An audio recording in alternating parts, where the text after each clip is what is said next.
Okay, Kelly. Come, sit.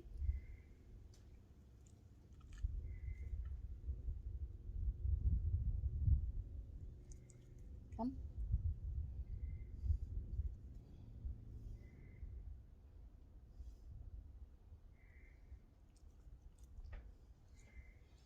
Come.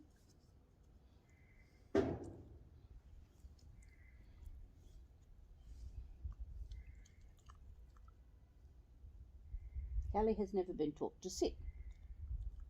So she really is totally confused now about what I want.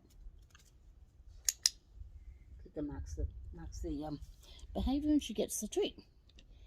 Good girl. Reset her. Kelly, come.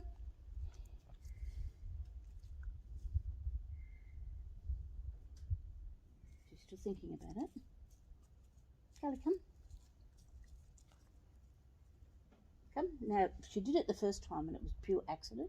Now she's got to work out what caused the click to happen and the treat to come after it. This is a process called luring.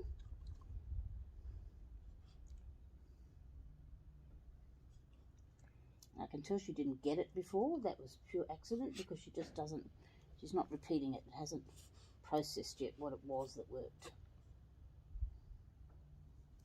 Kelly, come. Chew. Come here, good girl. Come. Come. Come, quickly. So confusion, that's what that is. That's confusion. What do you want? Come. Kelly, come.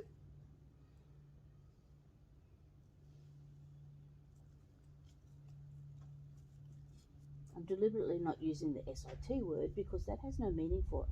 She's never been taught that word. She'll work it out. She's a smart girl.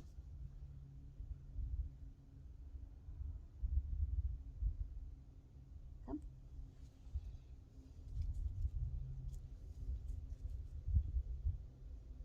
She traditionally gets food handed to her when she's in a standing position, but that's her default behaviour. What I'm trying to do is teach a different default behaviour. And the idea of raising the hand up to some degree is that it makes the head go up and the neck back up, and then generally that should mean the rear end goes down. Come. This dog is not a natural sitter. Almost. Come. Come. She does know come quite well. Kelly, come. So what I'm doing with the come is resetting her. Come, quickly, come on. So she doesn't get stuck in my position. Yes, good girl. Now, I'm not sure that caught on the camera. What she did was she backed up and then she went into a natural sit.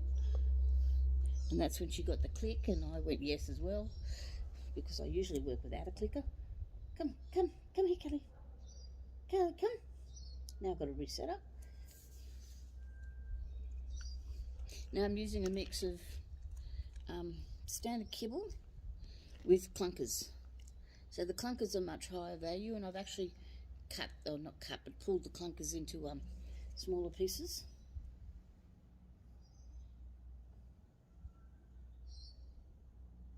And she still hasn't got it. So what you often do when you've done this is you do it 3 or 4 times, and then you leave it and let them walk away and see whether they can have some processing time.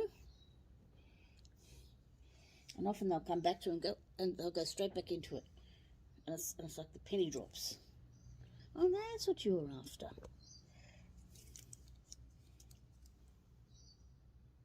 So what seems to work with this girl is she likes to take some steps backwards and will then go into a sit. Almost. Almost. Come. Come, quickly. Yeah, I know. That's next door's dog's barking.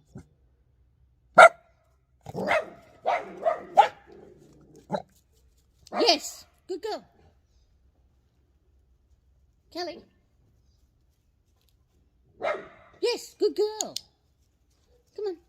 So that's just a lot of aggression there. She's a little bit reactive towards next door's dog's barking.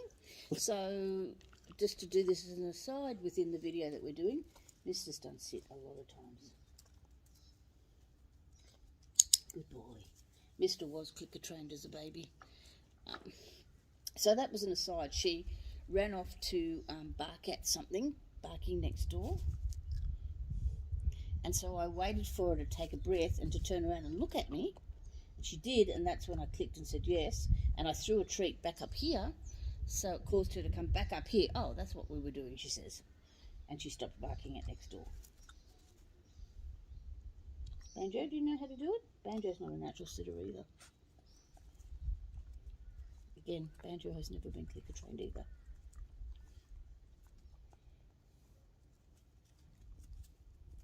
So there's another technique, and it's called mirroring. Come here, mister. So you use an older dog that knows the process, and you use him to sort of show what is expected. Good boy. Again, I'm not using sit with him at all.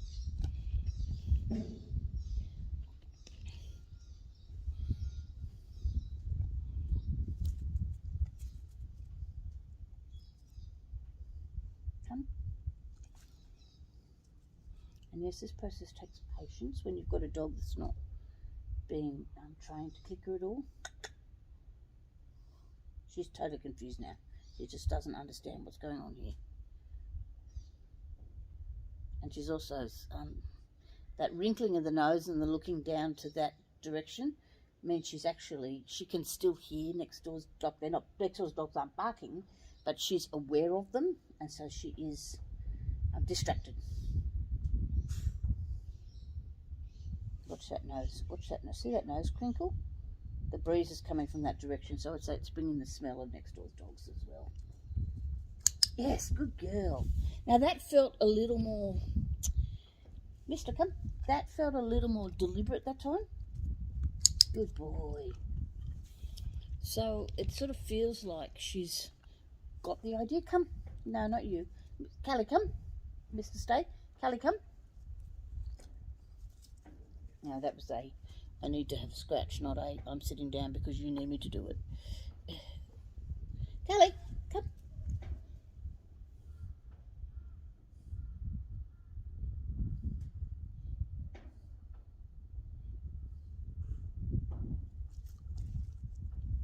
Come. Now, Mr. Stay. Mister, up here. Good boy. Up here. Good boy. Callie, come.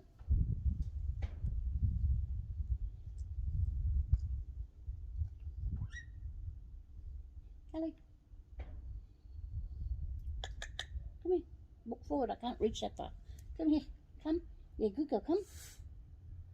Come.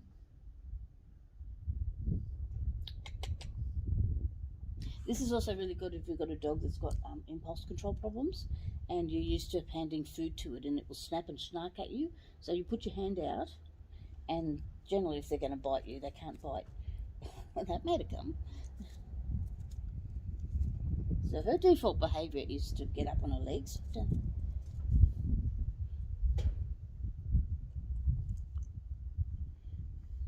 So what I was saying is, if you've got a dog that's like snapping and snarking at food, you do this with your close fist, and the minute they move back, you click and reward.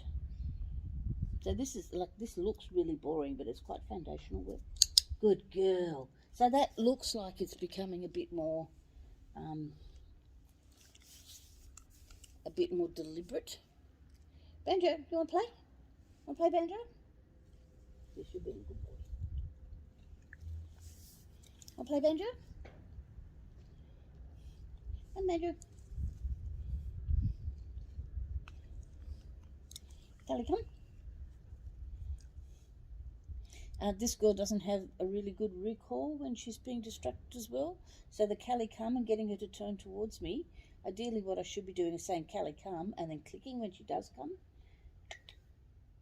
So the clicker marks the behaviour. Even if you're going yes or good dog, and good dog is something I tend not to like to use because we say good dog all the time. Sometimes the yes, but human reactions are just too slow. Whereas the clicker, which is in my left hand, on a wrist strap, you can tend to have a reaction time much faster, and it's a different sound. It's a sound that they're not used to hearing, particularly these dogs that hear so much verbiage from me. Callie. Callie, come. No, she's still distracted by next door's dogs. Kelly!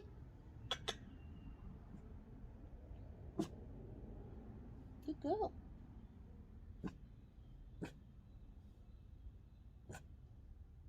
Yes, good girl. So the yes or the click, and I'm doing both simultaneously, or interspersing, jumping between one to the other, is it marks that exact second where they've stopped doing what it was you wanted them not to do. It doesn't matter that they go back to it 2 seconds later, but if they've stopped doing it, and you can see her now, she's over at the gate, they've stopped doing it, and so watch when she turns towards me. I'm going to mark that, because the turns towards me is, oh, you're still over there. The moment her function is, yes, good girl. And then I throw the reward to get her away from the gate. Now, she's going to go straight back to the gate, but eventually what they do is they work out, they go over to the gate, they have a look, and they anticipate the reward coming, and then eventually you move away from reward every time, and you become intermittent in rewarding, and they don't know whether they're going to get rewarded or not. Or you change the reward up, for instead of being a treat, it becomes a praise or a game or a tug, whatever it is that dog's no. And she's just jumped up on the lounge, which says, I need a break. Good girl.